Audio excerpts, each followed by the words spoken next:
I'm Sarah Hainsworth, and I'm going to talk to you about the video that you can see in front of you of the skull of Richard III. This was produced using X-rays, and X-rays were really important in the Richard III project. We did 2 sets of scanning. My colleagues, Guy Rutty and Bruno Morgan, did conventional computed tomography scanning down at the hospital of the whole skeleton.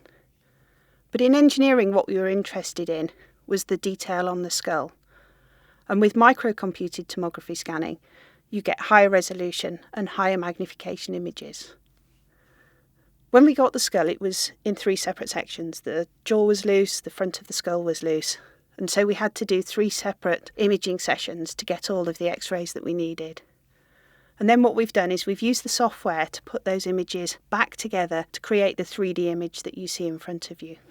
We've got high magnification and high resolution, and that allows us to interpret the detail of the injuries and then understand the implements that we use to create those injuries.